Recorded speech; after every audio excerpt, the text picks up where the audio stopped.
Hello dear students, स्वागत है आप सभी का एक बार फिर से आपके अपने YouTube channel Sharma sir physics पे। तो जैसा कि क्लास 10th का हमने हाफ पार्ट लास्ट वीडियो में कंप्लीट किया था, तो हाफ जो पार्ट है आज के पार्ट में, कल हमने इलेक्ट्रिसिटी मैग्नेटिज्म के बारे में पढ़ा, आज हम पढ़ेंगे लाइट का जो रिफ्लेक्शन है, रिफ्रैक्शन है, डिफेक्ट ऑफ आई है, सभी जो थ्योरेटिकल पोर्शन है वो कवर करेंगे। न्यूमेरिकल्स की वीडियो पहले से अपलोड हो चुकी है और उससे पहले जो फॉर्मूला की वीडियो है, कुल मिला के हमने 3 से 4 वीडियो अपलोड की है। तो अगर आपने वो नहीं देखी तो एक बार उनको जरूर देखना, उनका लिंक आपको डिस्क्रिप्शन बॉक्स में मिल जाएगा। तो चलिए आज का लेक्चर हम स्टार्ट करते हैं बिना किसी देरी के। सबसे पहले की पॉइंट जिसके बारे में हम आज की जो वीडियो है जिसके बारे में हम बात करेंगे,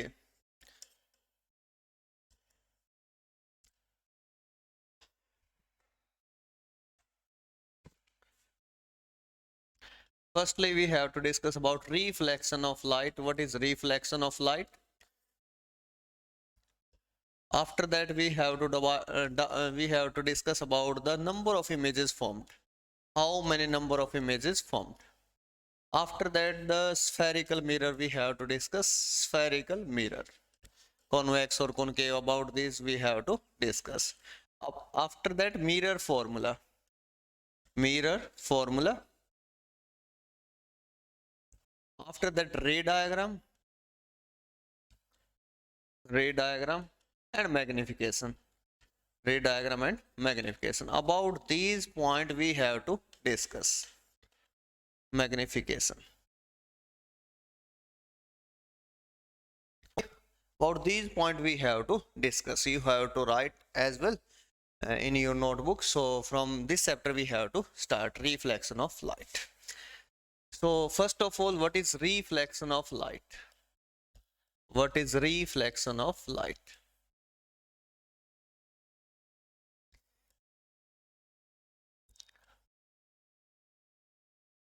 What is reflection of light?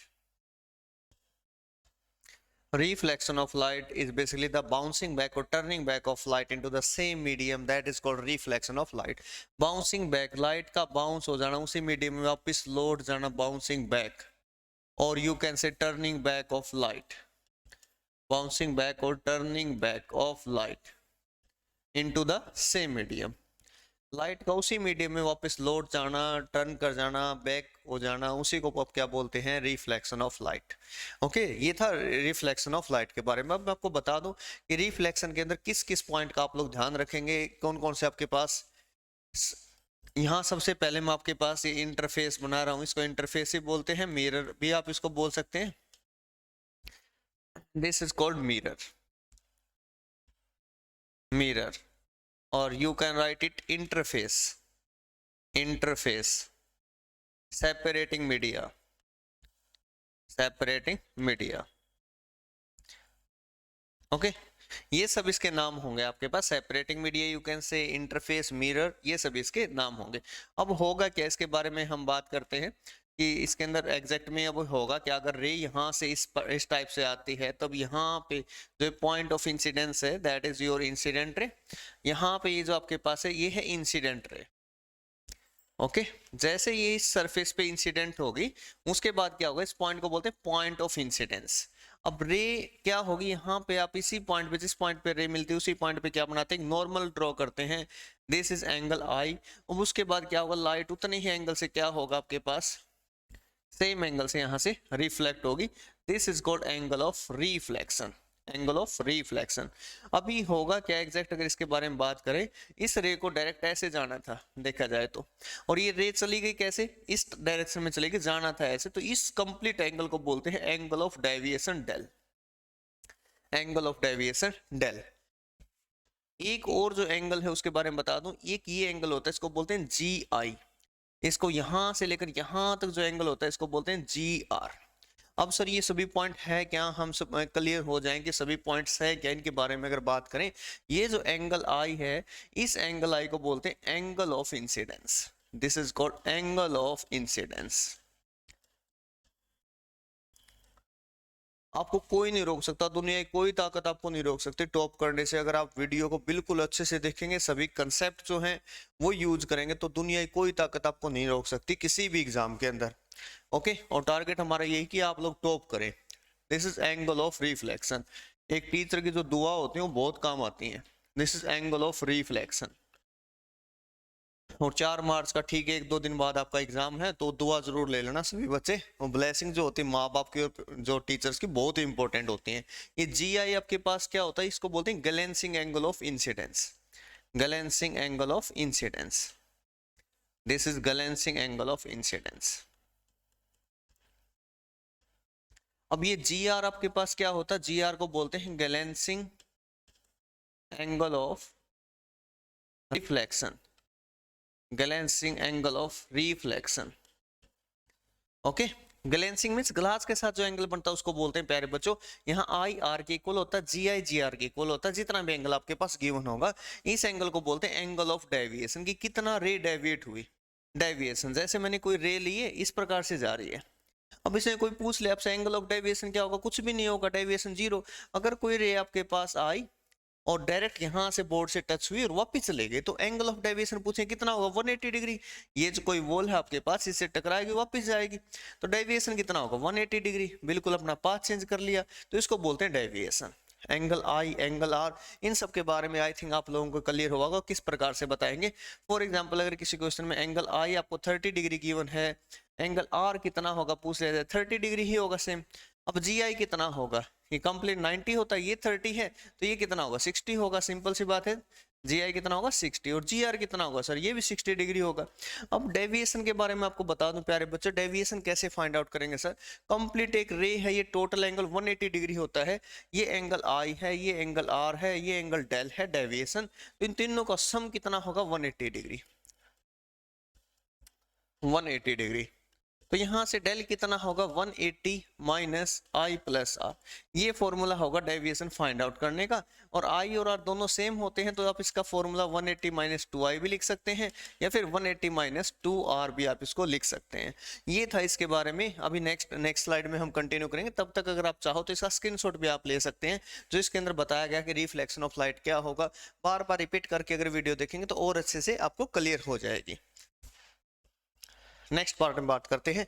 अब आपके पास कोई प्लेन मिरर है, वो प्लेन मिरर में क्या होता है आपके पास, ये कोई हमने प्लेन मिरर लिया, यहाँ रे ऑफ लाइट इंसिडेंट करी normally, then what will happen, ray of light incident normally in this question this is asked what is the value of angle I, what is value of angle R, and what is the value of deviation if a ray of light incident normally.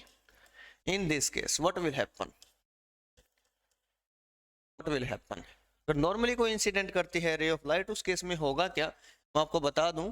Normally जब भी incident करेगी तो यहाँ जो angle I 0 हो जाता है। अभी क्लियर ये नहीं होता सर 0 कैसे हुआ, ये भी 0, ये 180 degree, what is the logic behind it.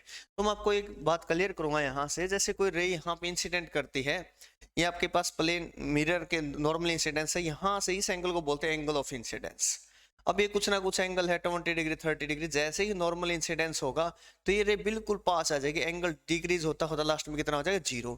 और जैसे ये यहाँ से जाती है, जिसको बोलते थे angle of reflection, this angle is called angle of reflection, धीरे धीरे कम होगा और बिल्कुल यहाँ आ जाएगा, तो इस एंगल की वैल्यू भी क्या हो जाएगी प्यारे बच्चे 0। तो डेविएशन 180 डिग्री क्यों हुआ, I और R की जगह अगर 0 पुट करोगे तो 180 होगा, या फिर रे सिंपल सीधा नीचे आई थी ऊपर चलेगी टकराने के बाद, तो उस केस में एंगल कितना होगा 180 डिग्री।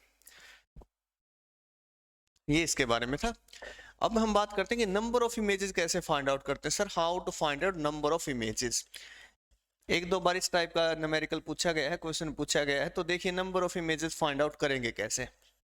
नंबर ऑफ इमेजेस, तो बिल्कुल आसान सा तरीका number of images find out करने का होगा क्या प्यारे बच्चों, ये आपके पास कोई मैं प्लेन मिरर ले रहा हूँ, दोनों ही एक दूसरे पे इंसिडेंट है किसी न किसी एंगल थीटा पे, this is angle theta, this is suppose any object, then what will be the number of images found, find out the number of images found when an object is placed between two plane mirror inclined some angle theta angle. So what is the formula of number of images, that is 360 by theta, and one formula is 360 by theta minus 1।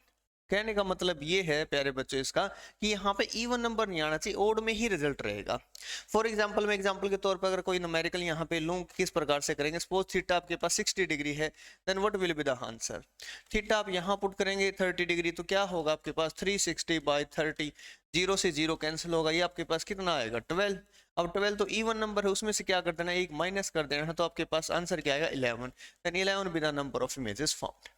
Mostly क्या पूछा जाता है कि दो plane mirror हैं, दोनों ही inclined है 90 degree perpendicular to each other. Perpendicular word जब भी यूज करेगा तो आपको प्यारे बच्चों कितना एंगल यूज करना, 90, और ये कैंसिल हो कितना आएगा 4, बट 4 इवन नंबर है तो एक माइनस करेंगे तो रिजल्ट कितना आएगा 3। 3 B the number of images found. अगर दोनों प्लेन मिरर जो आपके पास पैरेलल टू ईच अदर हैं, पैरेलल के केस में एंगल कितना हो जाता है 0, और जब भी 0 आएगा 360/0 समथिंग बाय 0 इनफाइनाइट होता है, infinite number of images found. इस चीज का ध्यान रखें। लेकिन प्लेन मिरर के अंदर एक खास बात भी है, क्या है वो, जैसे आप लोग खड़े होगे आपकी वर्चुअल इमेज बनेगी बिल्कुल सामने, वर्चुअल एंड इरेक्ट। एक प्लेन मिरर एक ऐसा होता है जिसमें मैग्निफिकेशन +1 होता है। बहुत ही इंपॉर्टेंट क्वेश्चन है। प्लेन मिरर के अंदर मैग्निफिकेशन +1 होता है, और वो क्या बताता है कि जो इमेज बनती है उसका जो साइज है बिल्कुल इक्वल साइज होता है एज दैट ऑफ ऑब्जेक्ट। और प्लस का मतलब होता है सेम साइड है, सेम नेचर है, और 1 का मतलब होता है साइज बिल्कुल इक्वल है, height of image is equal to height of object.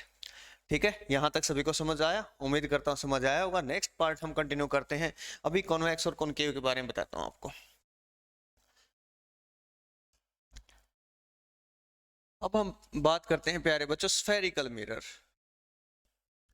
Spherical mirror, convex as well as concave.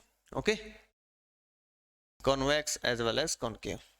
इनका बहुत कंफ्यूजन रहता है, सर कॉन्वेक्स है कॉनकेव है क्या है एग्जैक्ट में, तो अभी बता देंगे, अभी क्लियर कर देंगे आपको कॉन्वेक्स और कॉनकेव मिरर के बारे में, किस प्रकार से आप पता करेंगे, मिरर है लेंस है सब के बारे में बताएंगे। कॉन्वेक्स मिरर, ठीक है। अभी जैसे मैं यहाँ पे 2 मिरर बनाऊंगा, उसके रिगार्डिंग आप लोगों को देखना है किस प्रकार से होगा। एक ये मिरर है आपके पास, इसका फोकस भी साइड होगा, सेंटर ऑफ कर्वेचर इस साइड होगा, बिकॉज रोटेट ही ऐसे करता है तो सेंटर इसी साइड होगा, फोकस इस साइड होगा, और ये जो साइड है पॉलिश्ड है, सिल्वर से इसकी पॉलिशिंग करते हैं। ये जो साइड है ये आपके पास रिफ्लेक्टिंग सरफेस है, रिफ्लेक्टिंग साइड बोलते हैं इसको।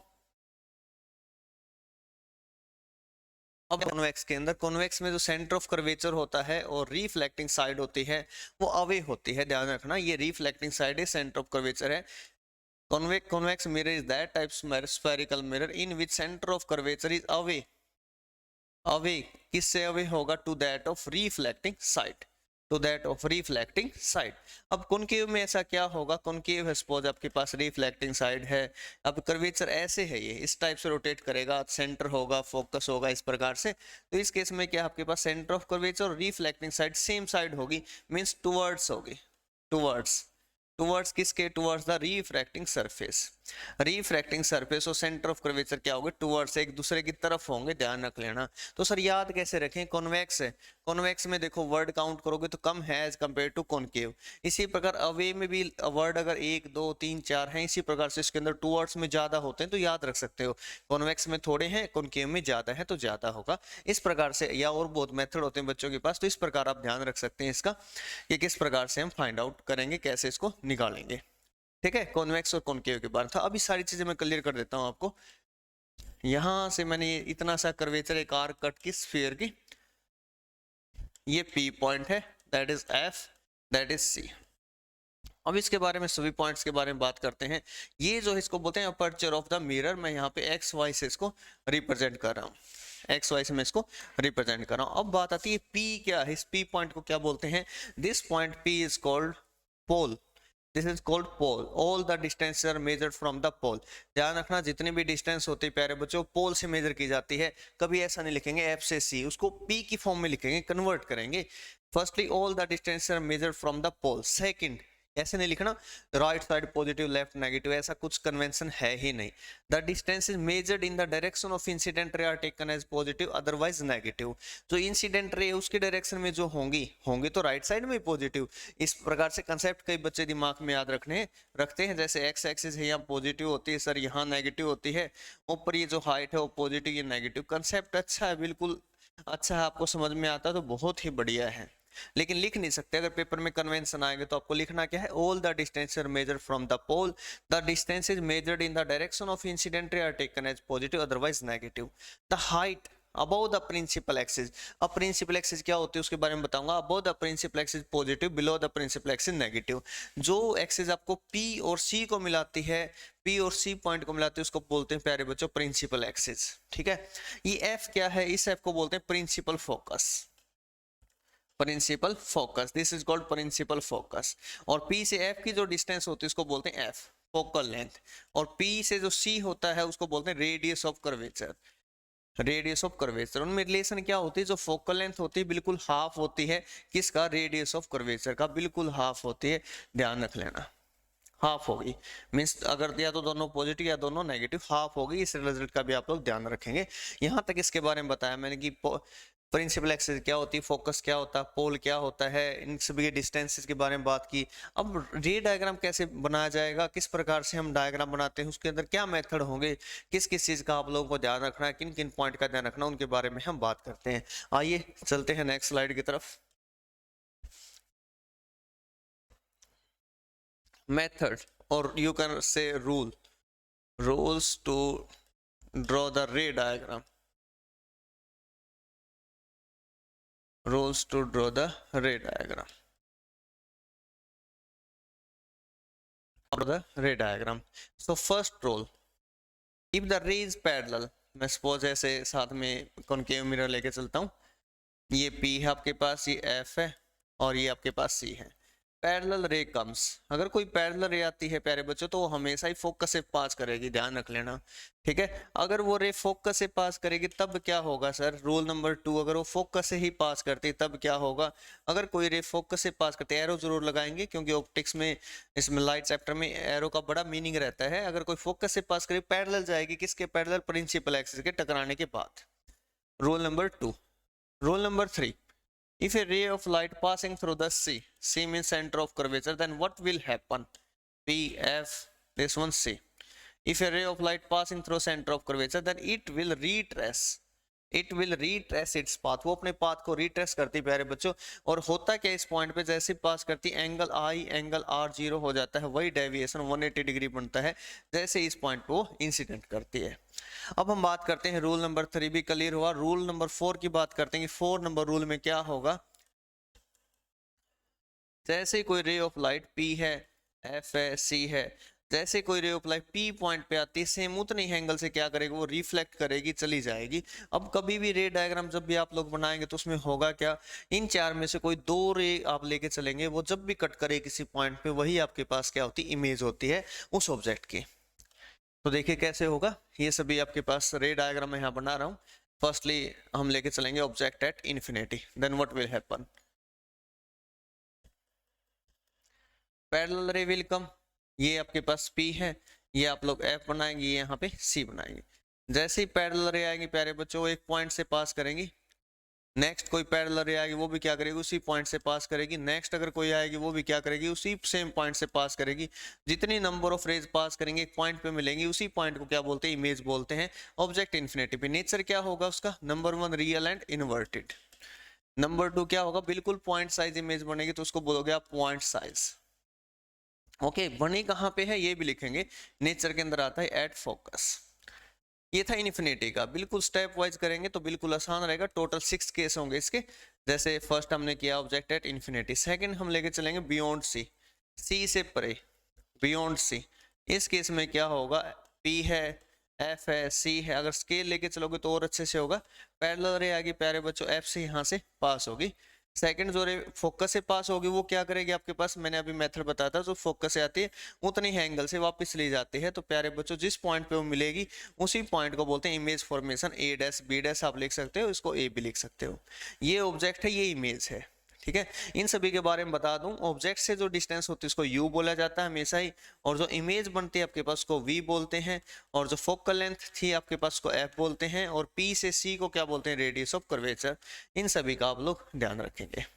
अब थर्ड में बात करता हूँ, यहाँ पे जब ऑब्जेक्ट C के ऊपर है तब क्या बनेगा, एट C, C पे जब होगा आपके पास उस केस में क्या होगा, P, this one your F, this one C। Parallel ले जाएगी तो क्या करेगी, फोकस से पास करेगी। ओके, और जो फोकस से पास करेगी वो क्या करेगी प्यारे बच्चों, after reflection meet at a point. अब ये क्या होगा, आपके पास इमेज बनेगी ए डैश बी डैश, और ये आपके पास क्या ऑब्जेक्ट। ठीक है, रिफ्लेक्टेड रे के बारे में आपको नोटेशन देती है, अगर एरो नहीं लगाते से ये नहीं पता चलता कि रे जो है कहाँ से आई और कहाँ वो जाएगी, कहाँ से आया है कहाँ जाएगा। ठीक है, ये 3 केस हुए। फोर्थ केस में अगर बात करते हैं, ऑब्जेक्ट जब आपके पास एफ और सी के इन बिटवीन रखा जाता है तब क्या होगा उस केस में, this is P, this is F, this is C. जब एफ और सी के बीच में ऑब्जेक्ट रखते हैं, पैरेलल रे आएगी प्यारे बच्चों, और एफ से पास करेगी, और सेकंड जो फोकस से पास करेगी वो क्या होगी, आफ्टर इंसिडेंस वो किस पॉइंट पे मीट करेगी, वो पॉइंट सी से परे होता है, थोड़ा ध्यान से उसको करना, आप सी पॉइंट इसको मानना यहाँ पे। तो इस केस में क्या होता है, नेचर के बारे में बताना भूल गया मैं, यहाँ नेचर का बताऊं तो इमेज का नेचर क्या है, स्मॉल है, स्मॉल साइज है, और कहाँ पे इमेज बनी, between F and C, F and C. Third आप क्या लिखेंगे, रियल एंड इन्वर्टेड हुई होती है वो। अब यहाँ पे भी क्या बनेगा, सेम रियल एंड इन्वर्टेड, और बिल्कुल सेम साइज बनती है, सेम साइज, और बनी किस पॉइंट पे वो भी लिखेंगे एट सी। यहाँ पे क्या होगा, आपके पास ऑब्जेक्ट जैसे जैसे इस साइड आता रहेगा, इमेज का साइज बढ़ता रहेगा, पहले कम था धीरे धीरे बढ़ता रहेगा। अब क्या होगा, इसको ए भी लिखते हैं, ऑब्जेक्ट इमेज कहाँ बनेगी, बियॉन्ड सी, नंबर 1। नंबर 2 जो उसका साइज है वो धीरे धीरे क्या हो जाता रहेगा, लार्ज होगा। ठीक है, नंबर 3 रियल एंड इन्वर्टेड। इन सभी पॉइंट्स का आप लोग ध्यान रखेंगे। नंबर 5, फिफ्थ पॉइंट के बारे में बात करते हैं हम लोग। तो फिफ्थ पॉइंट क्या है, जब ऑब्जेक्ट आपके पास फोकस पे तब क्या होगा सर। यहां तक तो सही बच्चे कर लेते हैं, लेकिन जब पी और एफ के बीच में रखा जाता है वहां बच्चे गड़बड़ कर ही देते हैं, मिस्टेक कर ही देते हैं। जब एफ पे रखेंगे तो एफ से ही पास होगी, और जब पी पे आएगी सेम एंगल से जाएगी, तो ये दोनों रे जिंदगी में कभी नहीं मिल पाएंगी। तो ये कहाँ मिलती हैं, ऐसे माना गया है कि इन्फिनिटी मिलती हैं। तो इमेज कहाँ बनेगी, इन्फिनिटी पे, रियल एंड इन्वर्टी होगी, हाईली मैग्नीफाइड होगी। अब इसका एक केस बचता है, जब ऑब्जेक्ट पी और एफ के बीच में रखा जाता है, between P and F, F C, ये एक मात्र एक ऐसा केस होता है जहां इमेज आपके पास कैसे बनती है, वर्चुअल बनती है, यहाँ से पास करेंगे, सेकेंडरी यहाँ लेके आएंगे और यहाँ से पास करेंगे। यहाँ कभी नहीं मिल पाएंगे, लेकिन इनको जब पीछे एक्सटेंड किया जाएगा एक पॉइंट पे तो उनकी पॉसिबिलिटी होती है मिलने की, बी डैश बी डैश। तो बिल्कुल इसके पीछे बनेगी, तो इसका नेचर क्या होगा, बिहाइंड द मिरर, और वर्चुअल एंड डायरेक्ट, और क्या बता सकते हो इसके अंदर, हाई ये मैग्नीफाइड इमेज होगी, तो मैग्नीफाइड भी आप या इन लार्ज वर्ड यूज कर सकते हैं। तो ये 6 केस थे आपके पास, किसके, कॉनकेव के। अब 2 केस बचते हैं कॉन्वेक्स के। कॉन्वेक्स में क्या होता है, 2 ही केस होते हैं और ज्यादा केस होते भी नहीं। ये P है, ये F है, यहाँ C है। अब होगा क्या, पहले केस में ऑब्जेक्ट इन्फिनिटी पैरेलल रे आएगी, फोकस से पास करेगी, डायरेक्ट पास कभी मत करना, डॉटेड में ऐसे पास करके देख लेना, नहीं तो आपके फोकस पे ऐसे वो कन्वर्ट करेगी, किसी पॉइंट में मिल ही नहीं पाएगी। सेकंड रे में लेके आता हूँ यहाँ से, वो बहुत एक्सपीरियंस के बाद ही होता है। तो प्यारे बच्चों को ऐसे गलती मत करना एग्जाम के अंदर, आप डॉटेड में बना के देखना, और कोशिश करना पेंसिल से ही बनाए उसको, ताकि गलती है तो उसको इरेज किया जा सके। पेन से बनाओगे तो गलत हो जाएगा, छोटा सा क्रॉस लगा दें, वो इंडिकेट कर देता है कि ये कोई गलत हो चुका है, ही नहीं पूरा उसको क्रॉस कर देंगे नेक्स्ट पेज तक दिखने लग जाएगा, तो ये गलत मेथड होता है, ऐसा मेथड बिल्कुल भी ना करें। तो इनके बारे में था, इसके कंप्लीट आप लोग टेबल ही बनाएंगे कि ऑब्जेक्ट कहाँ रखा है, कहाँ पे उसकी इमेज बनेगी, इसके बारे में हमने बात की। अब हम बात करते हैं mirror formula. What is mirror formula? Mirror formula basically gives the relation between V, U and F. Mirror formula gives the relation between V, U and F.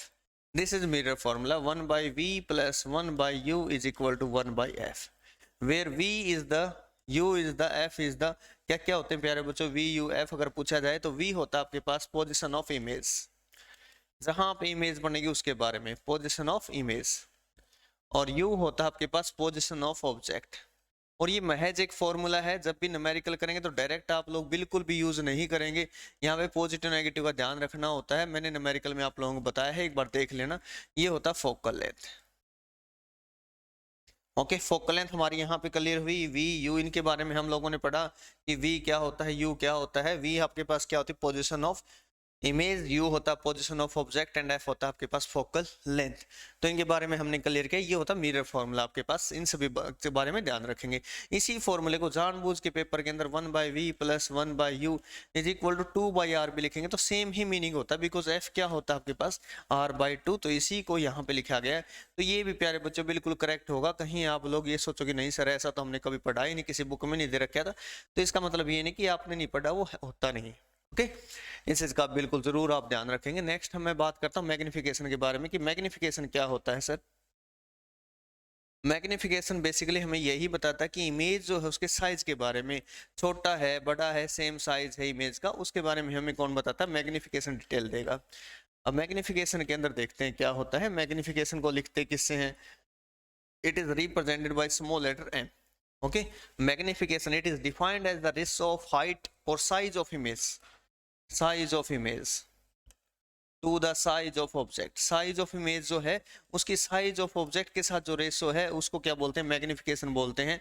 और इसको प्यारे बच्चों लिखा जाता है H I means height of image by H O height of object. और यहाँ से मिरर की फॉर्म में इसका रिजल्ट आता है H I by H O is equal to minus times V by Q. ये मैग्निफिकेशन का फॉर्मूला होता है जो आप लोगों को ध्यान रखना है। अब इसके और भी दो फॉर्मूले होते हैं, अगर डायरेक्ट देता एग्जाम में तब कैसे करेंगे सर, तो कुछ भी नहीं करना, बिल्कुल सिंपल है, अभी बता देता हूं आप लोगों को। आप डायरेक्ट मिरर फॉर्मूला लिखें सबसे पहले 1/v plus 1/u is equal to 1/f। ये अदर फॉर्मूला की बात कर रहा हूं मैं, जो आपको डायरेक्ट यूज करने एग्जाम के अंदर न्यूमेरिकल में आते हैं तब। बहुत से न्यूमेरिकल बुकों में ऐसे मैग्निफिकेशन और फोकल लेंथ गिवन होगी, आप लोगों को वहां पे u निकालना पूछ सकता है, v पूछ सकता है, कुछ भी पूछे तो आराम से आप फाइंड आउट करेंगे। कैसे करेंगे, यहाँ दोनों साइड पहले v से मल्टीप्लाई करें, इस पूरी इक्वेशन के अंदर v से मल्टीप्लाई करें, क्या आएगा 1, v by v means 1 plus v by u is equal to v by f। इसको इस साइड लेके आए, इसको इस साइड लेके आए, 1 minus v by f is equal to minus v by u। क्या बनेगा प्यारे बच्चों, एलसीएम लेंगे तो f minus v by f that is minus V by U. अब ध्यान से देखना यहाँ पे जो बता रहा हूँ ये माइनस वी बाई यू है, और यहाँ देखेंगे तो इस फॉर्मूले में क्या है माइनस वी बाई यू। तो ये मैग्निफिकेशन का एक और फॉर्मूला ऐड हो जाएगा जो आप लोगों को लिखना है F minus V by F. अब सेम ऐसा ही फॉर्मूला आपके पास किसमें बनेगा, यू में बनेगा, सेम फॉर्मूला। अब बिल्कुल यही इक्वेशन है, इसको यू से मल्टीप्लाई करना है आप। Now you have to multiply with U. अब क्या होगा, यू से मल्टीप्लाई करेंगे तो u by V plus u by U is equal to u by F. ठीक है, u by V as it is लिखेंगे, u by U 1 u by F. Left side लेके आए इसको, ये बनेगा 1 minus U by F is equal to minus U by V. अब इसको क्या करेंगे, एलसीएम लेंगे तो f minus U by F is equal to minus U by V. अब इसको जस्ट रिवर्स करना है, आप लोगों ने कुछ नहीं करना, रिवर्स करना है। रिवर्स क्यों किया सर, क्योंकि हमें माइनस वी बाई यू चाहिए।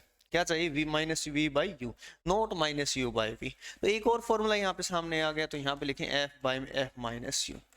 इंपॉर्टेंट फॉर्मूला है प्यारे बच्चे, नोट भी कर लेना, आपको याद भी रहना चाहिए फॉर्मूला कि कहाँ से है कैसे है। इसका मेथड मैंने आप लोगों को बता दिया है, बुक में नहीं है डायरेक्टली, तो आप लोग यहाँ से इसको नोट कर लेंगे।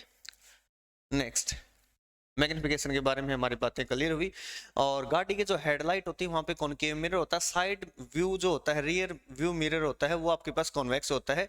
अगर पूरी बिल्डिंग की जो हाइट देखनी है तो कौन सा मिरर यूज किया जाएगा, कॉन्वेक्स। कॉन्वेक्स मिरर वहां पे यूज किया जाता है। इन सही बातों का आप लोगों को ध्यान रखना है ताकि आप लोग एग्जाम के अंदर आता है तो डायरेक्टली उसको कर सके। ठीक है, सोलर फर्नेस है वहां पे, अगर सोलर कुकर है वहां पे कॉनकेव का यूज किया जाता है। प्लेन भी यूज करते हैं, लेकिन ज्यादा टेम्परेचर के लिए चपाती वगैरह बनाने के लिए कॉनकेव का यूज किया जाता है ताकि ज्यादा टेम्परेचर वहां पे एक्वायर किया जा सके। तो अब हम बात करते हैं यहाँ पे नेक्स्ट हमारे पास जो है refraction of light. Refraction of light, अब रिफ्रैक्शन ऑफ लाइट क्या होगा, ये आपकी वीडियो की जल्दबाजी के चक्कर में मेरी राइटिंग में थोड़ी सी खराब हो रही है। ठीक है, तो इसको आप लोग मैनेज करेंगे, बिल्कुल उम्मीद करता हूँ आप सभी प्यारे बच्चे हो। और जो भी बच्चा मेरे से पढ़ा है, जिस भी स्कूल के अंदर पढ़ा है, स्कूल का नाम और अपना नाम जिस भी क्लास में जरूर मेंशन करना। Okay, thank you.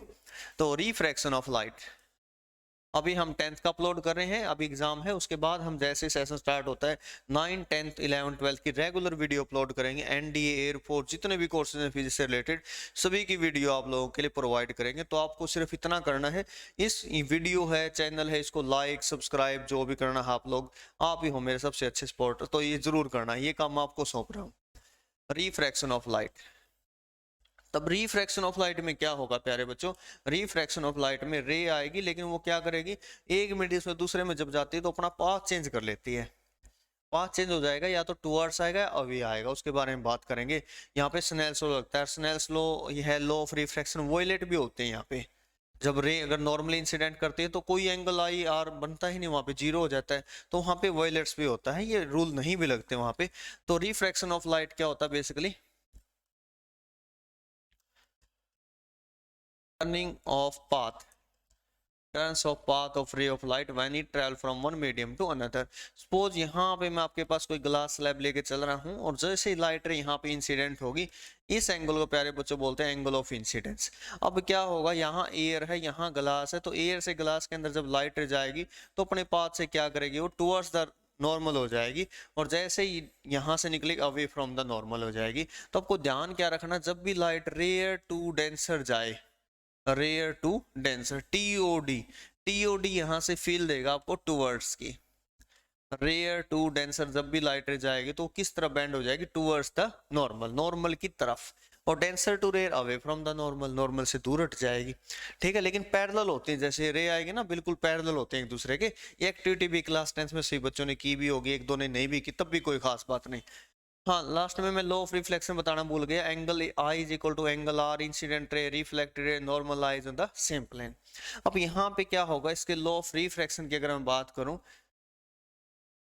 तो उसके अंदर क्या होता है लॉ ऑफ रिफ्रैक्शन में, यहाँ पे ये मत लिख देना कोई बच्चा angle i is equal to angle r, ऐसा कुछ नहीं होता है इसके अंदर। Angle i is equal to angle r, यहाँ पे क्या होता है, एक तो इंसिडेंट रे, नंबर 2 रिफ्रैक्टेड लिखना है, not reflected, refracted ray, and normal lies on the same plane, एक ही प्लेन में लाई करती। सेकंड बहुत ही इंपॉर्टेंट है और स्पेशल नेम है उसका Snell's law, Snell's law of refraction. अब स्नेल्स लॉ ऑफ रिफ्रैक्शन के अंदर क्या होता है प्यारे बच्चों, अब इसको डिफाइन करना है। It is defined as the ratio of sine of angle of incidence to the sine of angle of refraction. Okay, sine of angle of incidence to the sine of angle of refraction is constant, not only constant, constant for a given pair of media। ठीक है, medium जैसे change होगा तो mu की value भी change होगी, ऐसा नहीं बोलो कांस्टेंट ही होती है, हमेशा चेंज होती है तो कांस्टेंट, लेकिन मीडियम टू मीडियम वेरी करते, डिपेंड करते। तो यहाँ से रिजल्ट लिखा जाता है mu is equal to sine i by sine r. अब यहाँ से जो ये म्यू है, ये और नया कंसेप्ट आपके पास अराइज हो गया कि सर ये म्यू क्या होता है। इस म्यू के प्यारे बच्चे बोलते हैं refractive index. This mu is called refractive index, और ये यूनिटलेस होता है। रिफ्रैक्टिव इंडेक्स यूनिटलेस होता है, कोई इसकी यूनिट नहीं होती, एक प्योर नंबर होता है रिफ्रैक्टिव इंडेक्स। और ये दो टाइप का होता है, एक होता है आपके पास एब्सोल्यूट और एक होता है relative. Absolute and second one आपके पास होता है रिलेटिव। अब इनमें डिफरेंस क्या होता है, रिलेटिव होता है एक जैसे, एब्सोल्यूट। अब टीचर का बच्चों के साथ रिलेशन देखा जाए वो एब्सोल्यूट बोलेंगे, बच्चे बच्चे हैं आपस में झगड़ रहे हैं, दैट इज रिलेटिव, आपस में रिलेट हो गए। अब एब्सोल्यूट में क्या होगा, जब भी लाइट रेज आएगी तो उसमें फर्स्ट मीडियम जो है वो कंडीशन है, first medium must be air, free space, vacuum. Another कोई मीडियम हो सकता है, जैसे एयर से ग्लास, एयर से वाटर, एयर से डायमंड, ये सभी क्या होंगे आपके पास एब्सोल्यूट होंगे। रिलेटिव क्या होगा, water to glass, water to diamond, इस प्रकार से अगर हम देखेंगे तो वो सारे क्या होंगे, मीडियम पे डिपेंड करते हैं। तो रिफ्रैक्टिव इंडेक्स कुछ एक के लिए मैं आपको बता रहा हूँ जो आपको डायरेक्ट याद रखना है एग्जाम के अंदर। रिफ्रैक्टिव इंडेक्स अगर मैं म्यू बोलूँ आपके पास वाटर के लिए, वाटर, वाटर का जो W है वो 3 जैसा होता है, यहाँ पे पहले 3 लिख लें, उसमें एक ऐड कर दें 4 हो जाएगा। रिफ्रैक्टिव इंडेक्स ग्लास, ग्लास का जो G है वो 2 जैसा होता है, एक ऐड करें 3 बन जाएगा। Refractive index of air, air के लिए प्यारे बच्चों कितना होता है, 1 होता है, नियरली 1 होता है। और रिफ्रैक्टिव इंडेक्स अगर मैं डायमंड की बात करता हूँ तो डायमंड का क्या होता है 2.42, सबसे ज्यादा डायमंड का होता है 2.42। ध्यान रख लेना इन सभी बातों का। और ये जितने रिफ्रैक्टिव इंडेक्स हैं विद रिस्पेक्ट टू एयर है सभी, तो एक बार यहां तक नोट करें इस वीडियो को।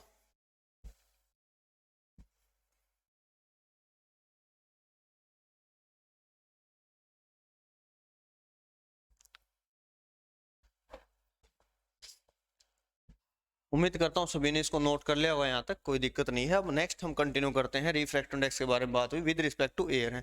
अब एग्जाम में आ जाए सपोज कि what will be the refractive index of water with respect to glass.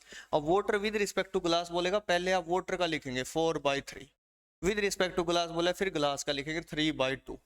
Okay, फिर यहाँ जाएगा 3 इसके साथ मल्टीप्लाई हुआ, तो ये आपके पास बनेगा प्यारे बच्चों 8/9। इन सभी का ध्यान रखेंगे, बेसिक से क्वेश्चन है आपके पास पूछे जा सकते हैं। अब मैं बात कर रहा हूँ यहाँ पे कि स्पीड कितनी होती है, स्पीड ऑफ लाइट भी चेंज होती है, बिल्कुल चेंज होती है। स्पीड ऑफ लाइट है, वेवलेंथ है, ये सब चेंज होते हैं।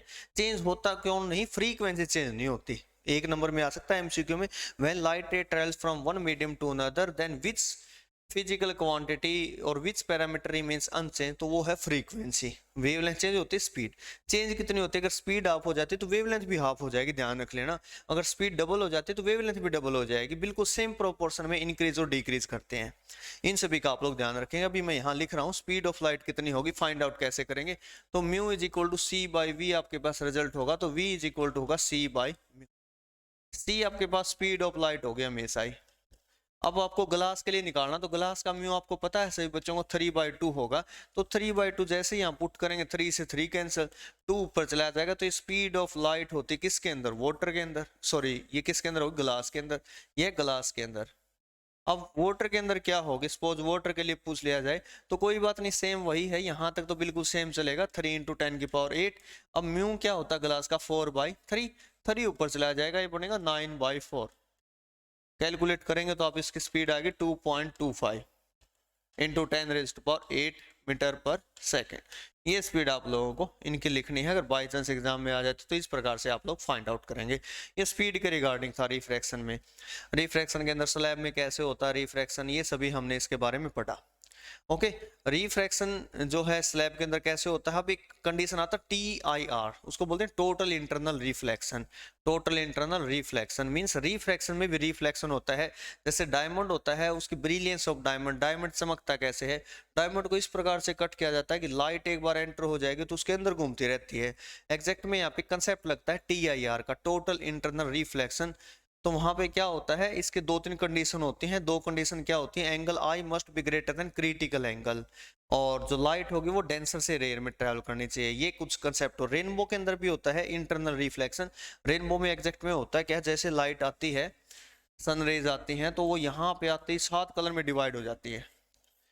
अब सारी लाइट तो यहाँ से नहीं वापस लौटती, कुछ एक लाइट निकल भी जाती है, एंगल पे डिपेंड करता है, फिर वो 7 तो यहाँ पे आते हैं।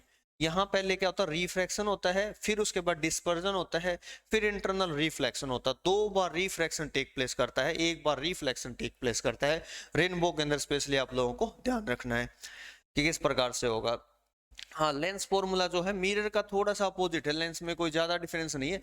लेंस फॉर्मूला जो है वो क्या होगा आपके पास, इसमें पॉजिटिव की बजाय नेगेटिव साइन आ जाता है, 1/v - 1/u = 1/f, ये साइन आ जाता है, और कोई खास चेंज इसके अंदर नहीं है।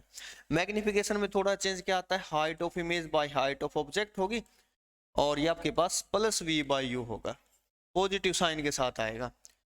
ओके, और पावर ऑफ लेंस क्या होती है, डिग्री ऑफ कन्वर्जेंस और degree of divergence of ray of light falling on a lens, that is called power of lens. Power of lens को P से लिखते हैं, इसकी यूनिट प्यारे बच्चों डायोप्टर होती है। फॉर्मूला 1/f, 100/f और 1000/f, इस प्रकार से लिखते हैं। जब फोकल लेंथ मीटर में है तो ये फॉर्मूला, मोस्टली सेंटीमीटर में ही गिवन होगी तो आप लोगों को, और ये mm है। तो इस प्रकार से पावर के भी आपको फॉर्मूले बता दिए गए हैं, किस प्रकार से यूज करेंगे। डायग्राम इनके मोस्टली सेम है, तो मैं नेक्स्ट डायग्राम एक बार जो है आपके पास कॉनकेव के थोड़े से मुश्किल होते हैं बच्चों के लिए, उस प्रकार से बनाते हैं। गलती क्या करते हैं, 2 ही केस होते हैं इसमें, और वो उसके अंदर किस प्रकार से बनाएंगे, जब ऑब्जेक्ट इन्फिनिटी पे है तो बच्चे गलती ऐसे करते हैं, ऐसे बना देते हैं, इसको रॉन्ग मेथड होता है। रे क्या करती है, डाइवर्ज करती है, कॉनकेव को बोलते भी डाइवर्जिंग लेंस ही है। डाइवर्जिंग ऑप्टिकल सेंटर होता है, पैरेलल रे आती है प्यारे बच्चों, उसका फोकस ये है, ठीक है। यहाँ 2f1 लिख सकते हैं, उसको f1 लिखेंगे, तो रे ऑफ लाइट एग्जैक्ट में क्या करती है, ऐसे जाती है, और जब पीछे बढ़ाते हैं डॉटेड में यहाँ से आती है। ऐसे सेम यहाँ पे होता है, रे यहाँ से जाते हैं और जब डॉटेड में बढ़ा जाता है तो एक पॉइंट मिलते हैं, उसको बोलते हैं आपके पास क्या, फोकस।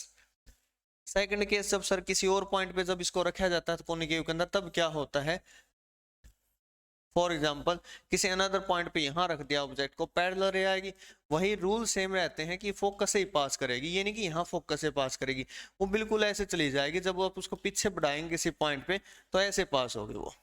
सेकंड कोई रे अगर ऑप्टिकल सेंटर से पास करते हैं तो विदाउट एनी डेविएशन जाएगी वो रे, और जिस 2 पॉइंट पे वो कट करती है वो इमेज बनती है A', B', और ये आपके पास ऑब्जेक्ट होगा AB। इस प्रकार से आपके पास डायग्राम बनेंगे कॉनकेव और कॉन्वेक्स के अंदर, ठीक है। इन बातों का ध्यान रखेंगे आप लोग, स्पेशली जो रिफ्रैक्शन है उस केस में। अब हम बात करते हैं नेक्स्ट, जो मोस्ट इंपोर्टेंट है, डिफेक्ट। ह्यूमन डायरेक्ट आपके पास सिलेबस में नहीं है, बट जो डिफेक्ट है, डिफेक्ट ऑफ आई जो है वो आपके पास सिलेबस के अंदर है, तो इसके बारे में बात करते हैं, डिफेक्ट ऑफ आई के बारे में। इसमें बेसिकली 3 डिफेक्ट आप लोगों को पढ़ने, एक तो है मायोपिया, ठीक है। एक है हाइपरमेट्रोपिया, हाइपरमेट्रोपिया। और पीछे का पार्ट अगर मिस कर दिया, वो नहीं देखा है, तो वो जरूर देख लें। इसमें जो प्रीवियस पार्ट है, इससे पहले का जो पार्ट है वो जरूर देख लेना, ताकि ये भी आपको समझ आए अच्छे से। वैसे तो रिलेटेड नहीं है दोनों के दोनों, लेकिन एग्जाम के लिए दोनों ही इंपॉर्टेंट है। प्रेस बायोपिया। अब इनके अनदर नेम क्या क्या होते हैं? मायोपिया को आपके पास क्या बोलते हैं, हाइपरमेट्रोपिया को क्या बोलते हैं, प्रेस बायोपिया को क्या बोलते हैं? मायोपिया। ठीक है। इन सभी का आप लोगों को कमेंट में जवाब भी देना है कि मायोपिया क्या होता है, जो हाइपरमेट्रोपिया क्या है, प्रेस बायोपिया क्या, किसकी वजह से होते हैं, इन सभी का आप लोग ध्यान रखेंगे।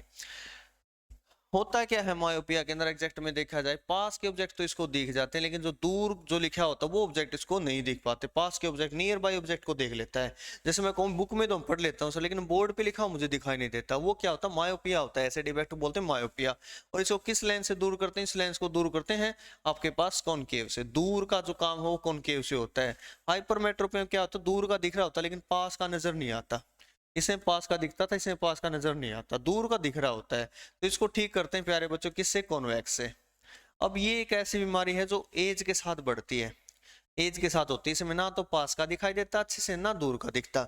तो इसमें क्या करते हैं, इसके ऐसा कोई केस है तो उस केस में दोनों ही लेंस यूज करते हैं। बाइफोकल लेंस बोलते हैं उसको, convex as well as concave. Convex का भी यूज करते हैं और किसका यूज करते हैं? कॉनकेव का यूज करता है, ताकि उस इंसान को अच्छे से दिखने लग जाए। Convex as well as concave. अब इसमें होता है क्या है मायोपिया में? करेंगे कैसे सर इसको? इस केस में ध्यान रखना, जिसको देखना होता है कहाँ तक दिखाना, इसको इनफाइनाइट तक दिखाना, तो यू को इनफाइनाइट लेंगे। वी जो भी आपके पास गिवन होगा कि सर उसको 200 सेंटीमीटर तक दिखाई दे रहा है, तो वो फाइंड आउट करेंगे। अब इसमें क्या होगा? दूसरे मुझे बोर्ड पे लिखा हुआ दिखाई दे रहा है, मेरी कॉपी में लिखा हुआ दिखाई नहीं दे रहा, तो इसमें क्या होता है? इसको बोलते हैं हाइपरमेट्रोपिया। इसके लिए हम किसका यूज करते हैं? कॉन्वेक्स का यूज करते हैं। और होगा क्या? जिसको देखना, यू कहाँ तक देखना होता है? लिस्ट काउंट होता है हमारे 25। लिस्ट काउंट बोल रहा हूँ, list distance of distinct vision जो होता है उसको, वो आपके पास क्या होता है? 25 होता है। तो यहाँ पे V25, U25 लेंगे, और V क्या लेंगे? जो दे रखे आपके पास, कह दिया कि 50 सेंटीमीटर तक ही दिखाई दे रहा है। तो इस प्रकार से अगर दूसरे लेंस लगा देंगे ना, तो उसकी आंखें और फूट जाएंगी। ठीक है, इन चीजों का ध्यान रखना। अब एज के साथ क्या होता है? इसमें पास का भी नहीं दिखता, दूर का भी। वैसे रेंज क्या होती है, कहाँ से कहाँ तक का दिखता? नॉर्मल आएगा 25 से लेके इनफाइनाइट तक वो देख सकते हैं, 25 सेंटीमीटर टू इनफाइनाइट। और वैसे आई लेंस के अंदर होता है क्या है? आई लेंस होता है क्रिस्टलाइन लेंस होता है। उससे पहले आपके पास क्या होता है? आपके पास जो दो लिक्विड से बना होता है लेंस के बाद विट्रियस ह्यूमर होता है, और पहले एक्वस ह्यूमर होता है, तभी आंखों में से आंसू आ जाते हैं। रेटिना होता है जहां पे इमेज आपके पास फोकस होती है, इमेज बनती है। इन सभी के बारे में आपको ध्यान रखना। प्रिज्म क्या होता है? बेसिकली प्रिज्म, प्रिज्म क्या होता है? दो तो ट्राइंगल होती है आपके, दो तो आपके पास ट्राइंगल होती है, एक ये है और एक ऐसे पीछे होती है, और 3 रेक्टेंगल होते हैं। अगर प्रिज्म आप देखोगे ना रियल में, तो इस प्रकार से होता है कुछ। अब इसमें होगा क्या? जब भी इंसिडेंट रे यहाँ आएगी इसके अंदर, तो इंसिडेंट रे आते ही उसको क्या करता है? वो रिफ्रैक्ट कर देता है, रिफ्रैक्ट, और फिर ऐसे जाएगी रे। और जब पीछे बढ़ाएंगे, जाना तो इसको ऐसे था, चली गई ऐसे, तो ये होता है एंगल ऑफ डेविएशन। इसको बोलते हैं एंगल ऑफ प्रिज्म। और जो एंगल ऑफ डेविएशन होता है वो किसका ज्यादा होता है, किस कलर के ज्यादा होता है? जब लाइट आती है तो 7 कलर में वो डिवाइड हो जाती है। लाइट आएगी आपके पास, वो 7 कलर के अंदर डिवाइड हो जाती है। किस कलर का डेविएशन ज्यादा होता है, किस कलर का डेविएशन कम होता है? अगर हम यहाँ बात करें कि किस कलर के अंदर क्या होगा, तो देखिए शाबाश, ये कोई इंसिडेंट रे है, वो 7 कलर में डिवाइड होगी। 7 कलर लिखते कैसे हैं उसके बारे में बता दूं मैं आपको। VIBGYOR, okay, VIBGYOR. अब रे को जाना कैसे था? इस प्रकार से चली गई ऐसे, तो ये जो डेविएशन रेड कलर का है, लास्ट वाला जो डेविएशन है वॉयलेट कलर का है। तो डेविएशन सबसे ज्यादा होता है वॉयलेट कलर में, रेड कलर में डेविएशन सबसे कम होता है। अब कुछ एक एप्लीकेशन है। एटमॉस्फेरिक रिफ्रैक्शन क्या होता है सर? जब लाइट रे आती है, ऊपर डेंसर मीडियम है, रेयर है, फिर डेंसर होता होता होता होता क्या होता है? लाइट रे रिफ्रैक्ट करते आते हैं। सपोज ये कोई स्टार है, यहाँ से लाइट आएगी, लाइट आएगी, इस प्रकार से लेयर बने होते हैं अपने एयर की, आप सभी को पता है। तो क्या होता है? वो दोबारा फिर रिफ्रैक्ट करेगी, दोबारा फिर रिफ्रैक्ट करेगी, दोबारा फिर रिफ्रैक्ट। अब यहाँ कोई पर्सन है, उसको स्टार इस हाइट पे दिखाई देगा, तो उसकी हाइट एक्चुअल हाइट से दूर दिखाई देगा, number 1।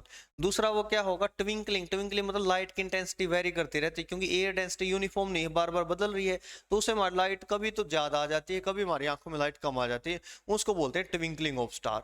Twinkling of star is due to atmospheric refraction. अगर एग्जाम में आता तो इन बातों का ध्यान रखेंगे।